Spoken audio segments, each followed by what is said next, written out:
Hi, Tilty Carlson here. Anytime's a good time for Sailor Moon.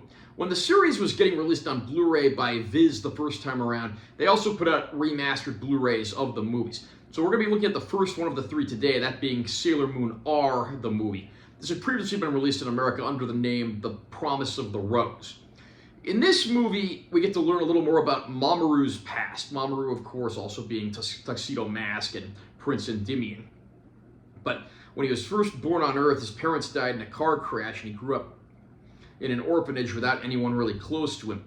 But he had one friend named Fiore, a very mysterious person who was actually an alien who promises him to repay the gift of a flower he once gave him. But when Fiore eventually returns into the fray, when Mamoru has reached adulthood, as has Fiore, things quickly spiral out of control, with Fiore being controlled by a mysterious force. Will the Sailor Guardians be able to put a stop to this threat before it threatens the planet? There are three Sailor Moon movies, and they actually function very similar to the Dragon Ball Z movies in that they're basically side stories. They don't necessarily fit into the storyline, but generally they work their way into like one part of the story, even if they don't really fit in chronologically. This, of course, takes place sometime during the Sailor Moon R season, which was the second season of the show. And it pretty much gives everything you'd expect from a Sailor Moon film. Each one of these movies seems to revolve around one character more than the others, in this case, Mamoru.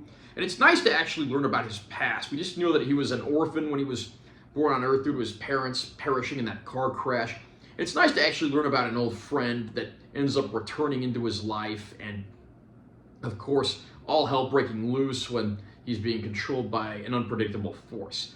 It pretty much gives you what you'd expect from a Sailor Moon movie. I wouldn't say this is a great film, but it's certainly not a bad one. And I think if you are a fan of Sailor Moon, this one is most definitely worth your time. Unlike the older Blu-ray sets, which look pretty bad, I'm happy to say that these Blu-rays that are released of the Sailor Moon movies actually all look very good. These were remastered very well. The picture looks amazing, plenty of detail in the image. Doesn't appear to have been any unnecessary digital tinkering. Colors are bright and bold when they need to be. It's a fantastic looking disc overall. We do get a featurette on the Sailor Guardians and their powers, as well as several interviews with cast and crew, which kind of seem to be the norm when it comes to these Viz releases of Sailor Moon. And that's a good thing. I'm glad they actually put some stuff on here. I don't know if I'll really watch these bonus features more than once, but I appreciate the fact that they're there. So I can easily recommend this Blu-ray of the Sailor Moon R movie to any fan of the series. How about you?